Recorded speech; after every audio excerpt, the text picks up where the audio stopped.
मंत्रों की ताकत से कौन अनजान है। आज मैं बता रहा हूं, ये पावरफुल मंत्र आपके प्यार को खींच कर लाएगा जबरदस्ती।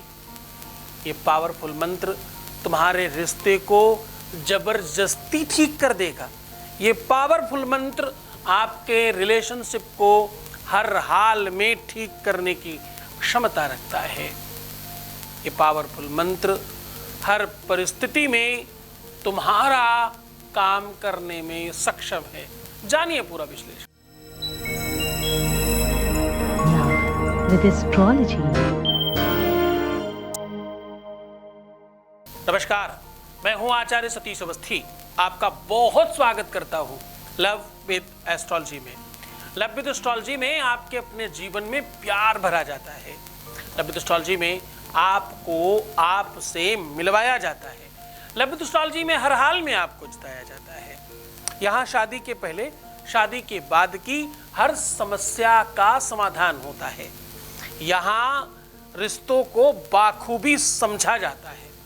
रिश्तों के तारतम्य को, रिश्तों की गहराई को, रिश्तों की नाजुकता को बाखूबी समझकर आपको जिताया जाता है। शादी के पहले, शादी के बाद की हर समस्या का समाधान। शादी मनचाही करनी हो, शादी हो नहीं रही हो, शादी के बाद कोई दिक्कत आ रही हो, या किसी भी प्रकार का प्रॉब्लम आपकी लव लाइफ रिलेशनशिप में हो, लव विद एस्ट्रोलॉजी सीधा आपको उसमें मदद करती है। यहाँ 20-22 सालों में 25 लाख लोग लाभान्वित हो चुके हैं और सब निरंतर जारी है, सब कंटिन्यू है। यहाँ का सक्सेस रेट 96% प्लस है।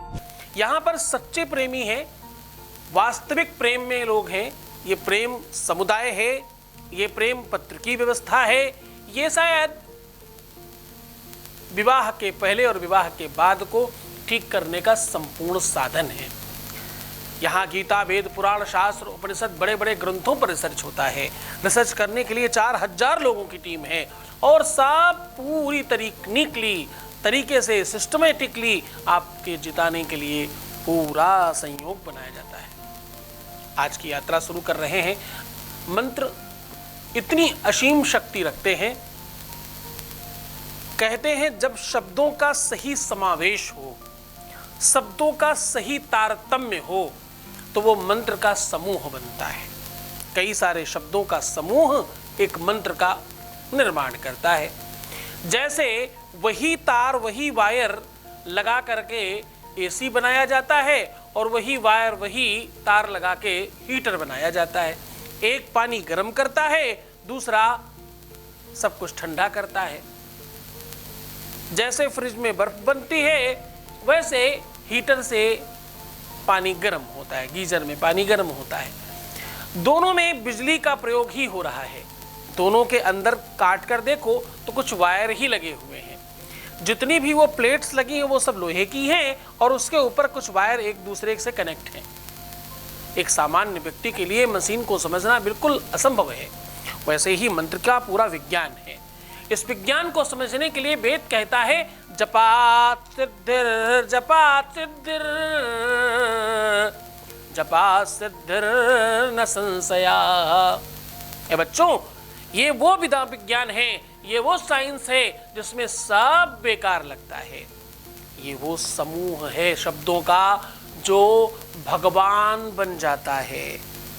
चूंकि मंत्र महामणि विषय ब्याल के, मेटत कठिन कुंवक भाल के, मेटत कठिन, छोटे मोटे नहीं, बहुत बड़े बड़े कठिन से कठिन कुअंक जो तुम्हारी भाग्य में, प्रारब्ध में, किस्मत में, लक में, प्रारब्ध में लिख दिए गए, उनको काटने की क्षमता रखते हैं। आज वही शब्दों के समूह को आपके पक्ष में रख करके एक अद्भुत मंत्र बता रहा हूं जो तुम बोल सकते हो। भगवान शिव ने आपके लिए अद्भुत मंत्रों का समावेश किया है। मंत्र वो ताकत रखते हैं कि देवताओं को भी जमीन पर ले आए। मंत्र वो ताकत रखते हैं जिससे कुछ भी किया जा सके। तिब्बत में जिन लोगों ने तिब्बती तंत्र को समझा होगा तो आपको पता होगा मलोरेपा और लोपा, ये दो लोगों का संवाद पढ़ना चाहिए आपको। इनके संवाद में पता चलता है कि इनके जीवन में तंत्र का कितना महत्वपूर्ण योगदान रहा और तंत्र को किस स्तर पर जाकर के उन्होंने तिब्बत में स्थापित किया और कई सारी भाषाओं में, खास तौर से तिब्बत में कई सारे ग्रंथ लिखे इन लोगों ने। और उस तंत्र को, उस मंत्र को, उस विज्ञान को समझना चाहिए।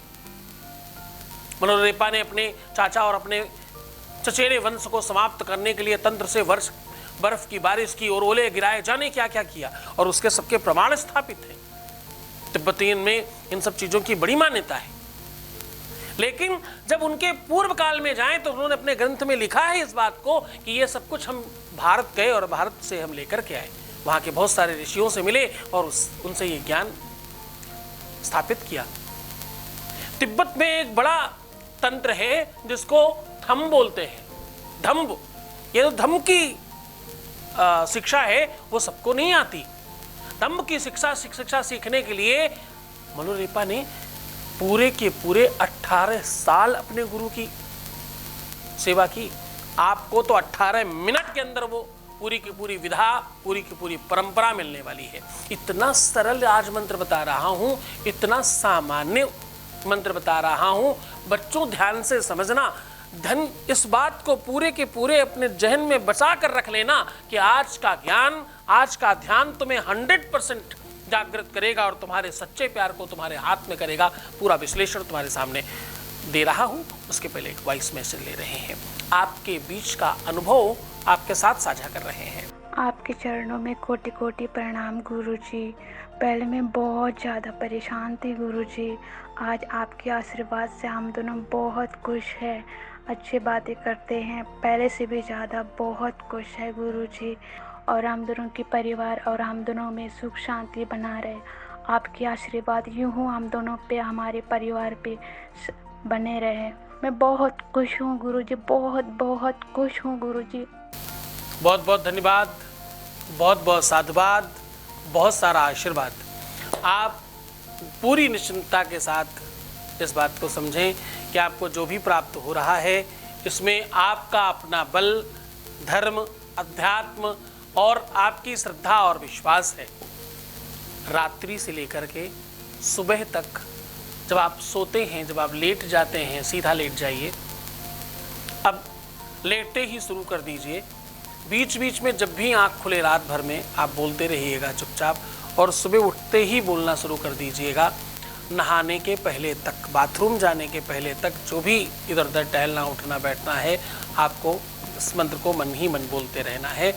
और जब भी आज लेटने जाएंगे तो इस संकल्प को करके लेटेंगे कि मुझे मेरा प्यार, मेरा रिश्ता, मेरा परिवार, मेरा घर, जिसे भी आप ठीक करना चाहते हैं उसके लिए संकल्प करिएगा मन ही मन कि मुझे ऐसी आवश्यकता है और शक्तियों मैं प्रणाम करती हूँ या करता हूँ, मुझे इसका लाभ पहुँचे।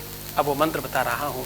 कोई विधि नहीं है, कोई सामग्री नहीं है, किसी प्रकार का कोई इधर उधर का कोई मतलब नहीं है। अब वो मंत्र बता रहा हूँ। आपको बोलना है, अपने मन में पहले संकल्प जरूर करिएगा, फिर ये मंत्र बोलिएगा। मोहि तेरत तेरत देर भई, मोरी शक्ति विलंब कहाँ करती हो। क्या कहना है? मोहि तेरत तेरत देर भई, मोरी शक्ति विलंब कहाँ करती हो। सिद्धि प्रदान करो देवी, सिद्धि प्रदान करो देवी, चरणों में प्रणाम तुम्हें करती हूँ या करता हूँ। मोहि तेरत तेरत देर भई, ऐ शक्ति विलंब कहाँ करती हो। ऐसा इस मंत्र का जाप है। इसे बहुत मन के साथ, बहुत श्रद्धा के साथ, क्योंकि ये प्योर हिंदी है, आप कोई भी बोल सकते हो। बस इस बात का ध्यान रहे, इस मंत्र को लिख के नहीं पढ़ना है। इस मंत्र को लिखते ही ये मंत्र अधूरा हो जाएगा और ख़त्म हो जाएगा। शाबर के मामले में सबसे पहला नियम है कि इस मंत्र को लिखकर नहीं रखना है, याद करके बोलना है। तो याद कर लीजिए और फिर रात्रि में इसका प्रयोग कीजिए। सुबह स्नान करने के बाद एक अध्याय पूरा हो जाता है, फिर इंतजार कीजिए काम होने का। नहीं होता है तो 3 दिन के बाद फिर से बोल सकते हैं। एक अर्धाली 3 दिन से ज़्यादा नहीं जाती। मतलब एक बार आपने रात में शुरू किया, स्नान के पहले तक बोला, यानी बाथरूम जाने के पहले तक बोला, अब स्नान करने के बाद आप दोबारा 3 दिन बाद ही बोलिएगा, क्योंकि इसमें बहुत पावर है, बहुत शक्तियां हैं इसमें, तो अतिशय ना हो जाए, इसलिए 3 दिन के पहले मत बोलिएगा। बहुत मन से, बहुत श्रद्धा से अच्छी चीज़ों के लिए प्रयोग करें, सकारात्मक चीज़ों के लिए करें। किसी का कोई खराब करने के लिए इस मंत्र का प्रयोग न करें, इसलिए इसे कीलित किया गया है। गलत भावना से किया हुआ प्रयोग किसी भी रूप में फलदायी नहीं होगा। तो खुश होइए, मुस्कुराइए, सुंदर बनिए, हर आधे घंटे में प्रणाम करके पानी पीजिए, अपना खूब ख्याल रखिए, सकारात्मक रहिए, रोना मत, परेशान मत होना, उल्टा सीधा नहीं सोचना, नेगेटिव सोचना बंद कर दीजिए, जितना हो सके सकारात्मक रहिए। तुम अपना ख्याल रखो, मैं तुम्हारा, तुम्हारे प्यार का, व्यापार का, परिवार का, सबका ख्याल रख रहा हूँ। ओम नमः शिवाय।